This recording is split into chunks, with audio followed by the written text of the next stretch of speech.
მოგესალმებით ისე, მე მინდა თქვენ წარმოგიდგინოთ გიგეს შეხვედრას, 58 შეხვედრას, რომელიც ეს ვიდეო ჩაიწერა 5 აგვისტოს, მაგრამ ეს თემა ეხება ისევ გადასვლას და ეხება თუ რა ძალა გააჩნია ასრს, ფიქრს და ამიტომ მე გადავწყვიტე, არა მე თქვენად არ გადავთარგმნე ამას, მხოლოდ ამ საკითხს. რაც ამ საკითხს ეხება, მხოლოდ იმ მონაკვეთს გადავთარგმნე. ადგილი მაინც არ დამეტევა ის მეხსიერებაში. და ლეტალია ხსნის რა არის ფიქრი. ფიქრი არის ეს ველი, რომელსაც თქვენ ქმნით და მას ქვია ტორსიონული ველი. ჩვენი ფიქრები, როგორც ნებისმიერი მატერიალური ობიექტი, იქნება ქმნის, ჩვენი ფიქრები ქმნიან ტორსიონულ ველს. და როგორ გამოიყურება ის? ტვინის მუშაობა ქმნის ელექტრომაგნიტურ გამოსხივებას. განსაზღვრული ხარისხისა. ჩვენ რასაც ვფიქრობთ, იმას ქმნითო. და ეს გამოსხივება, ესე იგი ჩვენი ფიქრი ქმნის ელექტრომაგნიტურ გამოსხივებას და ეს გამოსხივება ქმნის ტორსიონულ ველს უпростоრად. ტორსიონное поле. და ფიქრი ქმნის ინფორმაციულ ანაბეჭდს ამ ტორსიონულ ველში. და ანაბეჭდი იმისა, რაზეა მიმართული ჩვენი ფიქრები. რაზე ჩვენ ფიქრობთ, აი მაგალითად, ვიღაცა გაიფიქრა, რომ იდა ოქროს ცეცხლი, ხო? მაგალითად. ის ადამიანი, ვინც ამაზე ფიქრობს, ქმნის ველს. ხო, და ქმნის ანაბეჭდს ამ ოქროს ცეცხლისა იმ ტორსიონულ ველში. ესე იგი, ახლა შევეცდები ახსნა, მე მაგალითზე, არა, მე ოქროზე არ ფიქრობ, მაგრამ მაგალითი მომყავს, იმიტომ რომ უმეტესობამ შეიძლება ეს გაიფიქროს. მაგალითად, მე გავიფიქრე ოქროს ცეცხლზე, ხო? ეს ჩემი გაფიქრება ქმნის ელექტრომაგნიტურ იმპულსს, გამოსხივებას. ეს გამოსხივება ქმნის ტორსიონულ ველს და ამ ველში იდება ანაბეჭდი იმ საგნისა, რომელზეც თქვენ ფიქრობთ. შეიძლება ეს საგანი იყოს, შეიძლება სხვა რამე იყოს. ხომ გაიგეთ? ესე იგი, გაფიქრება ქმნის ელექტრომაგნიტურ გამოსხივებას, რომელიც ქმნის ეს გამოსხივება ქმნის ტორსიონულ ველს იმ ანაბეჭდით, რაზეც თქვენ ფიქრობთ. აი ეს არის ფიქრი. ეს არის სტრუქტურა, რომელიც მოქმედებს სივრცეზე. ხო, რაც იწვევს ველების აჯანყებას და იქმნება ფიზიკური მატერია ამ საგნისა. მაგალითად, თუ ადამიანი ფიქრობს ნეგატიურად სხვა ადამიანზე ან საერთო ჯამში რამეზე, ის აიძულებს სივრცეს მის გარშემო აღელდეს. მე წინათ არასწორად ვთქვი, აღელდეს, ესე იგი თავისი ფიქრებით ის აიძულებს მის სივრცეს მის გარშემო. აი მე ვსივარ ახლა და ვსაუბრობ, ხო? ჩემ გარშემო სივრცეა, სივრცეში ვიყოფები მე, სივრცეში ვიყოფებით თქვენ და ამ თქვენ დროის სივრცეს კონტინუუმს აიძულებთ აღელვებას თქვენი ფიქრით. და როდესაც თქვენ ნეგატიურად ფიქრობთ რომელიმე ადამიანზე, თქვენი სივრცე ქმნის ბოროტების ღრუბელს. ხო, ხანდახან გამივლებს მეც აზრები. ვცდილობ, მაგრამ მაინც ხანდახან უშვებ შეცდომას. არავის სიკვდილი არ მინდა რასაკვირველია, მაგრამ სხვა ფიქრები. აი ძალადობა, იგივე ძალადობა ეს. მაგალითად, კაც ვერაფერს ეუბნები ღიად, მაგრამ შენ ფიქრებში შეიძლება ხელი გაარტყან, გალანცო. ხდება ხომ? არ გინდა კონფლიქტში შეხვიდე და თავს იჭერ, მაგრამ იმდენად გაბრაზებული ხარ ხანდახან ადამიანზე, რომ აზრად გაიფიქრებ რამეს. ასე ყველას ემართება. და ამ დროს ჩვენ, როდესაც ნეგატიურად ფიქრობთ, ვქნით ღრუბელს. ესე იგი, ჩვენ გარშემო სივრცე ვახელვებთ, ხდება სივრცის აღელვება და სივრცე ქმნის ბოროტების ღრუბელს. და ვინც ამ ღრუბელში ხდება, იცვლება ამ ველთან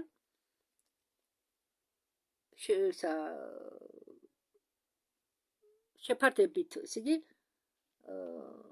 ვინც ამ ველში ხდება აგრესიული ბოროტი, ამ ბოროტების ღრუბელში, ამ ველში ვინც ხდება. ტორსიონული ველის თვისება არის ფიქრის, აზრის თვისება. ფიქრის, ან შეიძლება აზრი თქვა, აზრის თვისება. ამ ტორსიონულ ველს აქვსო ჰოლოგრაფიული ფიქსელური ბუნება, ფიქსელი. ინტერნეტ ტელეფონებს რომ აქვს ფიქსელები. ესე იგი, იბეჭდება და გადასცემს ინფორმაციას. თან ამ ფიქრებს, რომელზეც ჩვენ ვფიქრობთ, ეს ფიქრები ისეთი სისწრაფით ვრცელდება, ტეტა ტალღები. აქვს ძალიან დიდი სიჩქარე, ყველგან ძვრება ბოდიში, ეს სიტყვა რომ ვიხმარე, ყველგან გადის ყველგან. ყველგან ნებისმიერ საგანში გადის და აქვს ძალიან კარგი მეხსიერება, რომელსაც საზღვარი არ გააჩნია. მიმართულება აქვს, უსაზღვრო მიმართულება და დროც. აგრეთვე ტორსიონული ველის ინტენსივობა არ არის დამოკიდებული მანძილზე და მუხტები, ესე იგი, ერთი მიმართულების ბრუნვისა, ესე იგი, ერთი მიმართულების და ერთი ბრუნვისა, ეს მუხტები იზიდავენ ერთმანეთს. მაგრამ ეს უკვე ფიზიკის სიღრმეებია და ნუ ჩავეხმავდებითო, ამბობს ლეტალია. მოდით იმაზე ვისაუბროთ, თუ როგორ იცვლება ჩვენი სამყარო, რადგან ჩვენი სამყარო ძალიან შეიცვალა. ეს ნაწილაკები ელოდებიან ბრძანებას მეთვალყურისგან, ყოველი ჩვენგან. და ეს ნაწილაკები იცვლებიან იქიდან გამომდინარე, თუ რა მოლოდინი გვაქვს ჩვენ. ესე იგი, ერთი დონის და ერთი ენერგიის პროტონის ნაწილაკი გადადის მეორე დონეზე და იქცევა, თითქოს იყოს დიდი, მაგრამ სინამდვილეში არის პატარა ეს პროტონი და მასზე ხდება რეალობის შექმნა. და სინამდვილეში ვითქმის ამ რეალობას ტორსიონული ველის ყოფას ხსნის, უბრალოდ ამ ტორსიონული ველის არსებობა ქმნის და ამტკიცებს ჩვენი ფიქრების მატერიალობას. ჩვენ ყველანი ვართ შექმნელები და ჩვენ ვერ ვიარსებებთ ფიქრების, ამ აზრების და ხატების გარეშე. ჩვენ მუდმივად პროექცირებას ვუკეთებთ ამ ჩვენ აზრებს, ფიქრებს სივრცეში. ჩვენ უნებლიეთ და როდესაც ჩვენ შევიგნებთ ან მიხვდებით თუ რამდენად შორს წაიწია კაცობრიობამ გამოქვაბულის პერიოდიდან, გამოქვაბულის დროიდან და ამ წარმოსახვის ძალა ვლინდება იმდენად, რომ წარმოდგენაც კი შეუძლებელია. მაგრამ სინამდვილეში რომ ეს მასშტაბები ავიღოთ, გავითვალისწინოთ, ჩვენ არც ისე შორს წავწებულ ვართ. ჩვენ ახლა გვაქვს სივრცე, რომელიც შევქმნით ჩვენ თვითონ, როგორც ერთიანი ადამიანური გონება. განვითარების ამ ეტაპზე. ის, რაც ჩვენ გვინდა გქონდეს მომავალში იქნება აშენებული ჩვენი წარმოსახვით. ესე იგი, იქიდან გამომდინარე თუ ჩვენ რას ვაკეთებ ყოველ წამს, ყოველ წუთს, ყოველ საათს ჩვენი ცხოვრებისა. წარმოსახვა ყოფილა ცოდნაზე უმთავრესი. რადგან ცოდნა შეზღუდულია, წარმოსახვა კი ცდება მთელ სამყაროს. ბევრმა ფიზიკურმა კანონებმა დაიწყეს მოქმედება სხვაგვარად. წვრილი სამყარო გახდა უფრო გზნობიარე, რამე გაიფიქრე და იმ წუთასვე ასრულდება. ჩვენ დროს უნდა იფიქრო მანამ სანამ რამეს გაიფიქრებ, უნდა გაიფიქრო სანამ გაიფიქრებ. და შეიძლება ითქვას, რომ ამას ყველაფერს ასრულებს ღვთაებრივი ენერგია, მაგრამ ჩვენ აღმოჩნდითო ამ სიტუაციაში აქ. მაგრამ სინამდვილეში ჩვენ ვართ ის ღვთაებრივი ენერგია, რომელიც მაღალი გონების მაგვარად ჩვენ ვართ ჰოლოგრამა. ჩვენ გავხდით დიდები, როდესაც გადავედით ახალ განვითარების ეტაპზე, ვიბრაციის გაცნობიერებაში და მაღალმა გონებამ ჩვენ გაგვიღოთ წვდომა ჩვენ საკუთარ მაღალ მესტა. ჩვენ ვიმყოფებით ტრანსფორმაციის გზაზე და ჩვენო ბევრჯერ გითქვამს, რომ ჩვენ რეალობას ვქნითო ჩვენ თვითონ. და მეც ხშირად ვახსენებ ამას. ჩვენი მომავალი წვრილ დონეზე არის ცარიელი და მაინდა-მაინც იქ არ წერია თუ ჩვენ როგორი უნდა გქონდეს მომავალი. წვრილი სამყარო, წვრილი დონე მომავლისა ჩამოგავს ვარიაციულ ველს. სიტყვა ვარიაცია, ვისაც არ გესმით, ეს არის მაგალითად რამდენიმე ვარიანტები მომავლისა. ხო, და ეს იმას ნიშნავს, რომ ჩვენი მომავალი გავს ვარიაციულ ველს, რომ მომავლის დაწერა შეგიძლიათ თქვენ თვითონ. შეგიძლიათ თქვენ შექმნათ ეს მომავალი. თქვენი ფიქრებით, თქვენი აზრებით. ახლა კი ვისაუბროთ იმაზე, თუ ჩვენ რა გველოდებაო მომავალშიო ტრანსფორმაციასთან დაკავშირებით. ბნელი ძალების ეპოქა თავდება დედამიწაზე და ეს ბნელი ძალები ტოვებენ ჩვენ დედამიწას ამა თუ იმ გზებით, ბევრმა უკვე დატოვა, მაგრამ ტრანსფორმაცია მიდის ბნელი ძალებით. მაშ ვინ არიან ეს ბნელი ძალები? ეს არ არის აბსტრაქტული ბოროტება, ეს არის დაბალვიბრაციული სტრუქტურები, რომლებიც იკვებებიან ადამიანების შიშებით, ტკივილებით და გაყოფით. ისინი ვლინდებიან არხონტების დახმარებით, რომლებიც არიან უსხეულო არსებები და მართავენ. უბრალოდ მე მინდა თქვა, რომ მართავდნენ მატრიცით, მესამედე მატრიცით, რომლებიც აკონტროლებენ ფულს, რელიგიას აკონტროლოდნენ, მე შემდეგ დავამატო, რომ აკონტროლებდნენ, რადგან მათი მმართველობა თავდება. ისინი ჩნდებიან ეგრეგორების დახმარებით. ახლა მე მოკლედ მინდა გითხრა თუ რას ნიშნავს ეგრეგორი. როდესაც დაუშვათ თქვენ ქმნით რამე პარტიას, თქვენ უკვე ქმნით ეგრეგორს ამ პარტიის. როდესაც თქვენ ქმნით მაგალითად თქვენ ოფისს, თქვენ უკვე ჩამოაყალიბეთ თქვენი ოფისი. როდესაც მაგალითად აშენდება ეკლესია და იქ ხალხი დაიწყებს სიარულს, იქნება იმ ეკლესიის ეგრეგორი. იმ წამსის ეგრეგორი თან კიდევ დამატებით, რომელიც წამს ეკუთვნი, ხო? ყველას აქვს თავისი ეგრეგორი, მაგალითად თუ ბავშვებიდან მეგობრობენ, მაგალითად ბავშვები და დიდობაშიც გადავიდა მეგობრობა, მაგათ შექმნეს თავისი ეგრეგორი. თქვენი გასაგებად ახსენი. აგრეთვე იქნება კოლექტიური და ენერგეტიკული, ეს არის კოლექტიური ენერგეტიკული ქმნილება, სტრუქტურა, შექმნილი სტრუქტურა, მაგალითად კორპორაციები, რაღაც საზოგადოების ელიტა, ყველა ქმნის თავის ეგრეგორს.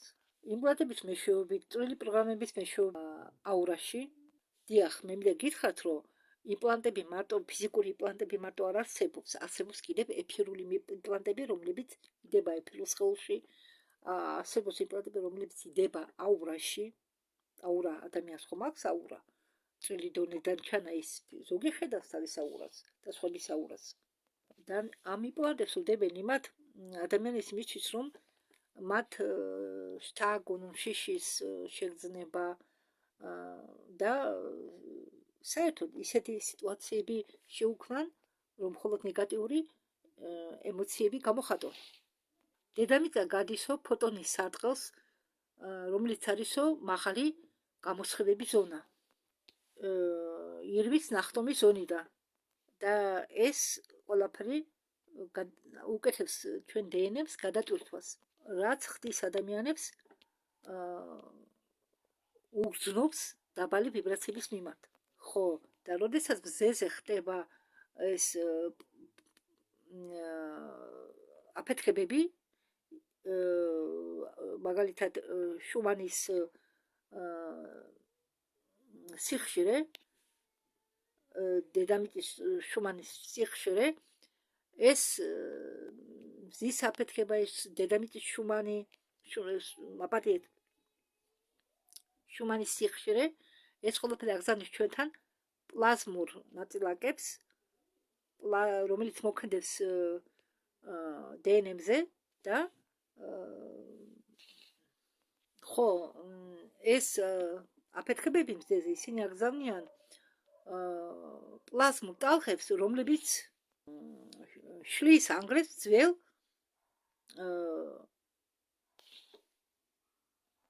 სისტემატურ ბადეს. ბევრი წავა, რადგან თავის სხეულებით ვერ გაუძლებენ ამას ყველაფერს.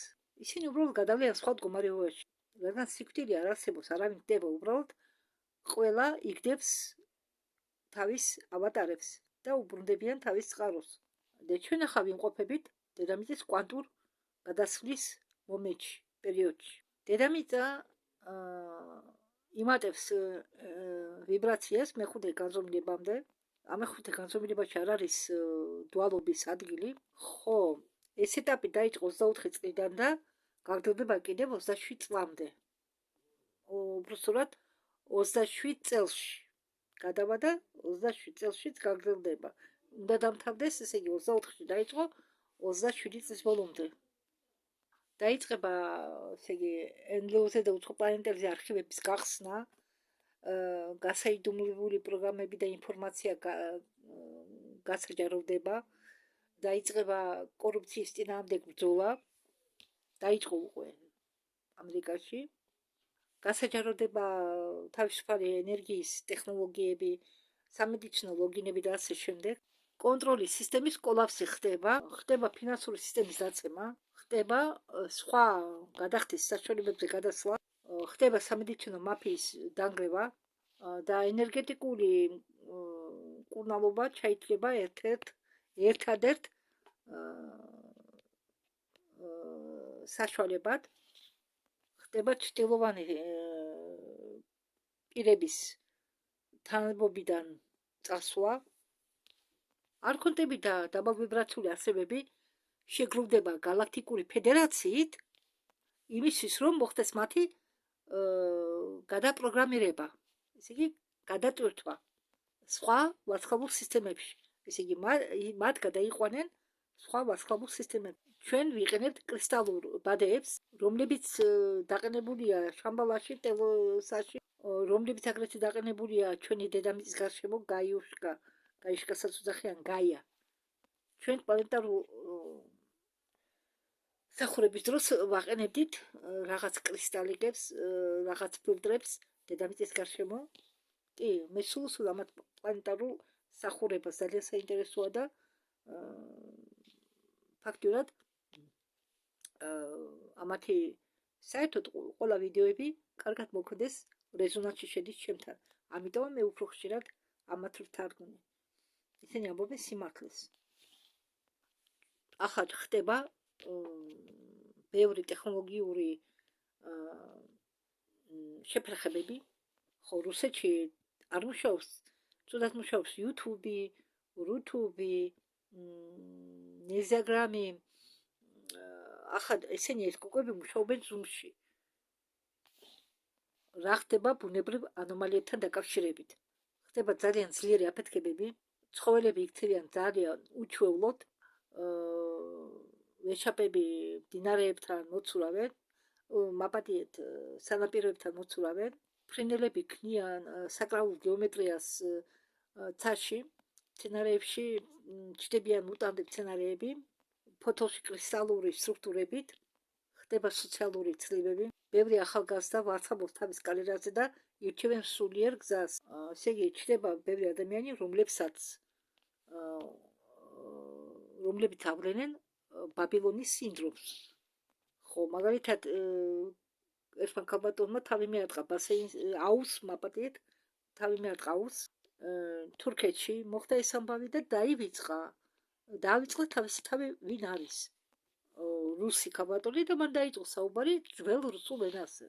და ეს ხდება დღეს, ირთვება რაღაც გენები ამ დნმ-ში, აქტიურდება ის გენები, რომლებსაც მეცნიერები უძახიან ნაკავს. სამდვილეში ის არის მძინარე გენები.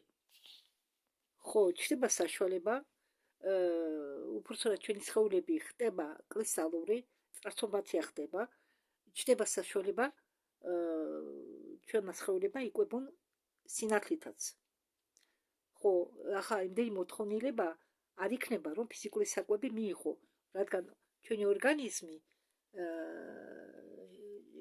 ორგანიზმი შეძლებს სინათლით ენერგიის იკვებოს. ჩვენი სხეული უყვაგდებს ქიმიას. ხო, მაგალითად მე იმდენ წამლებს ვამდი, მე არ შემიძლია, მე ვცდილობ ქიმია ბევრი არ მიხმარო. და ახლა, როდესაც კატარაქტის ოპერაცია გამიგდეს, იმდენი წუთები დამინიშნეს. ხო, ეს ყველაფერი ქიმიაა. და ყველა წამალსაც ვერ იღებს ჩემი ორგანიზმი. და სხვათა შორის, ახლა ქიმიური წამლები არ მოქმედებენ, ან ნაკლებად მოქმედებენ. იმიტომ რომ შეიცვალა ყველაფერი. და დაუშვათ, თუ მცენარე ადრე იყო სასარგებლო, დაუშვათ რომელიმე მცენარე, შეიძლება გახდეს უსარგებლო. შეიძლება ქიმიამ და თან ფარმაკო ბიზნესი ისეა განვითარებული, ის მდენ აგიტაციას აკეთებდნენ. მაგალითად, მე ვიცი, რომ ვიტამინების ერთად გაკეთება შეიძლება არ შეიძლება, მით უმეტეს B1 ვიტამინის შეიძლება არ შეიძლება სხვა ვიტამინებთან. და უშვებენ შერეულ ცალკე წამლებს. მაგალითად, ახლა თვალისწვეთები, მე წამლებს ისე არ ხმარო, რომ არ შევისწავლო. მაგალითად, თვალისწვეთები გამომიწერეს, იქ წერია, რომ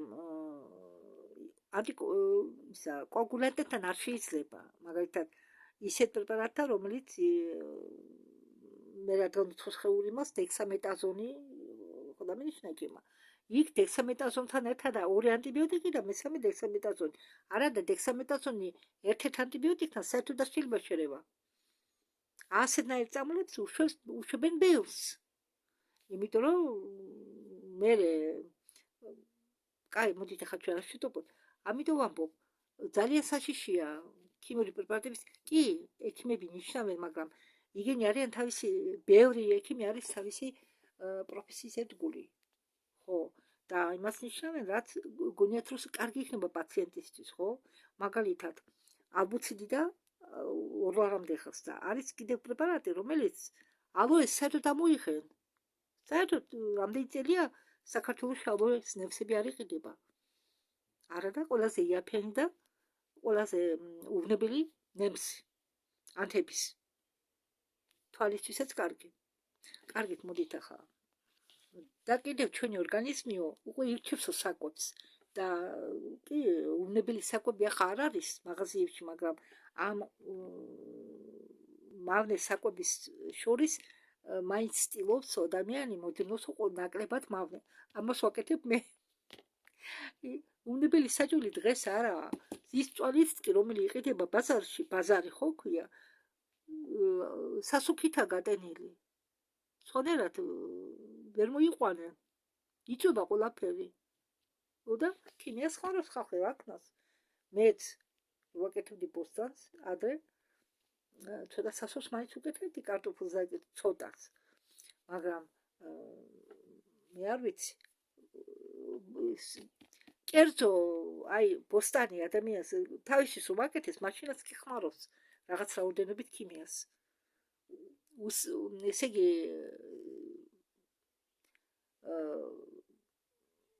სარგებლიანი საკვები დღესდღეობით რას ჭამ ჩვენ რას მიწა გამოფიტულია და ჩვენ უკვე საკვებით ვერ ვიხებთ იმდენი პორციით საჭირო მინერალებს და ვიტამინებს რაც ჭირდება ჩვენ ორგანიზმს ვერ ვიღებთ ფიზიკურად. მოდით მე ამაზე შევჩერდები რადგან არ მინდა გამეთიშოს ყველაზე საინტერესო მთავარი ინფორმაცია გითხარით იტალიამ რაც მოყვადა. დანარჩენი მე მოусმდა თუ რამე საინტერესო იქნა იმას ცალკე ვიდეოდ გამოვუშვებ. მაშ დიდი მადლობა ყურადღებისთვის და შეხვედრამდე.